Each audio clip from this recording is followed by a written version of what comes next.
पढ़ लिया था समय ज्ञान या समय लेखन के बारे में, जिसमें हमने पढ़ा था वादनम और सपाद का समय पढ़ा था।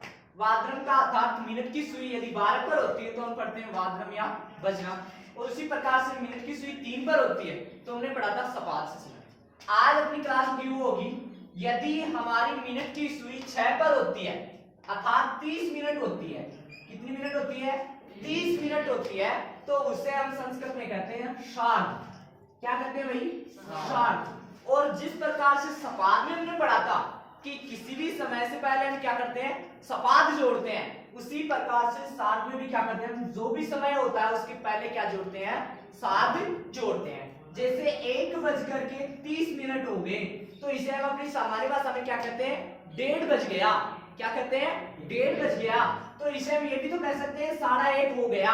तो साढ़ा तो हो गया था, साड़ी हो गया, 30 मिनट होती, तो इसको क्या कहते हैं? हम शार्द कहते हैं। क्या कहते हैं? शार्द कहते हैं। और इसके बाद में बचना क्या बच गया? शेष 1 बचना, तो आगे हम क्या कर देंगे? 1 वादनम। क्या कर देंगे भाई? सार्ध 1 वादनम। उसी प्रकार से यदि मिनट की सुई तो 6 पर होती है और घंटे की सुई कहाँ होती है भाई? 2 पर होती है, तो समय होता है क्या भाई? 2:30। ठीक है ना? तो इसका भी रूप बनाएंगे तो किस प्रकार से बनाएंगे? 30 का तो हम क्या लिख देंगे भाई? शार्द लिख देंगे। क्या लिख देंगे? शार्द लिख देंगे। आगे बचा हमारा 2 बजना, तो 2 बजने को क्या लिख देंगे? द्विवादनम। क्या लिख देंगे भाई? द्विवादनम।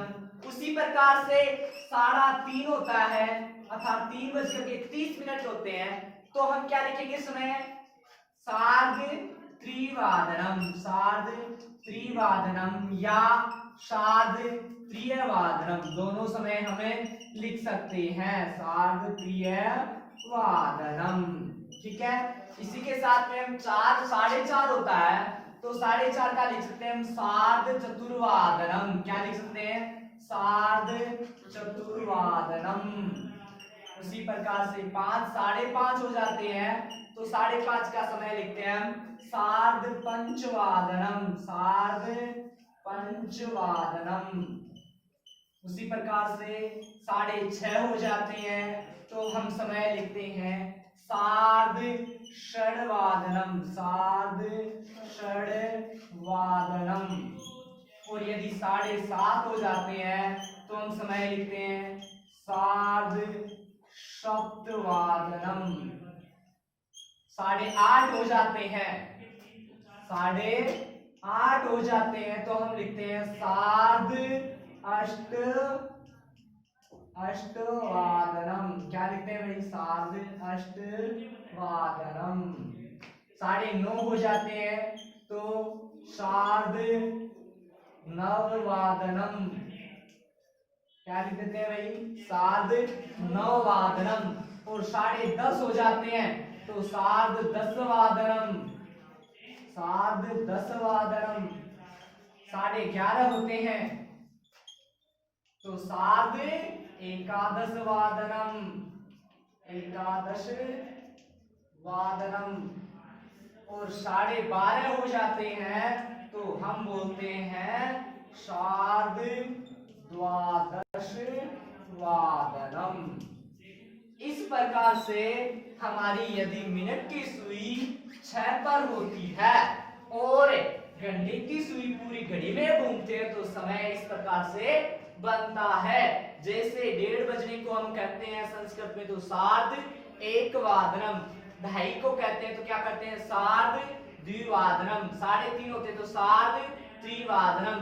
4:30 होते तो सार्ध चतुर्वादनम। 5:30 होते हैं तो सार्ध पंचवादनम। 6:30 होते हैं तो सार्ध षड्वादनम। 7:30 होते हैं तो सार्ध सप्तवादनम। उसी प्रकार से सार्ध अष्टवादनम, सार्ध नववादनम, सार्ध दसवादनम, सार्ध एकादशवादनम और सार्ध द्वादशवादनम। इस प्रकार से हमारा समय है वो मिनट का हो जाएगा। वो कहां पर हो जाएगा? अर्थात 30 मिनट का होता है, उसका समय भी हम क्या कर लेंगे? पढ़ लेंगे। लिखिएगा ऊपर वाला दबाना। आगे पढ़ते हैं। देखो आगे अपना यदि मिनट की सुई 6 पर न होकर के कहा हो गई? 9 पर हो, तो मिनट की सुई 9 पर होती है तो घंटे की सुई होती है वो अगली संख्या के नजदीक होती है। जैसे ये हमने बजा दिया, जैसे 1:45 बजा देते हैं, 1:45 बजा देते हैं, ये 2 के नजदीक आता है, घंटे की सुई और मिनट की सुई 9 के ऊपर होती है, तो समय होता है वो होता है 1:45 समय यही हो रहा है घड़ी में 1:45। तो हम इसे कहते हैं अपनी सामान्य भाषा में कि 1:45 हो गए। क्या करते हैं? 1:45 हो गए। अर्थात जो समय बचता है हमारे पास जो लिखा गया है अंकगणित में, उसमें +1 करके हम क्या करते हैं? समय लिखते हैं, +1 करके समय लिखते हैं। और ये जो 45 मिनट होती है इसको हम लिखते हैं पादोन। क्या लिखते हैं भाई? पादोन। और इस पादोन के पश्चात हम इसमें 1 जोड़ते हैं, तो 1 और 1 जोड़ दिया तो कितने हो गए? 2 हो गए। 2 को क्या कहते हैं? द्वि। तो हम समय लिखेंगे वो क्या लिखेंगे? पादोन द्विवादनम। क्या लिखेंगे? पादोन द्विवादनम। उसी प्रकार से यदि समय है वह 2:45 होते हैं, तो समय पादोन 45 का तो हमें क्या लिखना होगा? पादोन लिख देंगे। क्या लिख देंगे? पादोन लिख देंगे। और इधर 2 है, 2 में +1 कर देंगे तो कितने हो गए? 3। तो आगे क्या लिखते हैं हम? त्रिवादनम। क्या लिख देंगे भाई? पादोन त्रिवादनम। उसी प्रकार से 3:45 होते हैं, तो 45 का तो हमें क्या लिखना? पादोन लिखना। और पादोन के पश्चात इधर 3 में +1 कर देते तो 4 हो जाएगा, तो पादोन चतुर्वादनम। इस प्रकार से समय होगा वो इसी प्रकार से होगा +1 करते हुए। तो जैसे 4:45 होते हैं तो क्या लिखेंगे हम समय? पादोन पंचवादनम। इसी प्रकार से यदि 5:45 होते हैं तो समय होता है वो होता है पादोन षड्वादनम।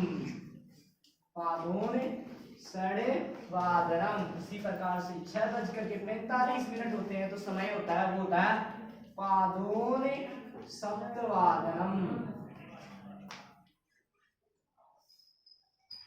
उसी प्रकार से 7:45 होते हैं तो समय होता है वो होता है पादोन अष्टवादनम।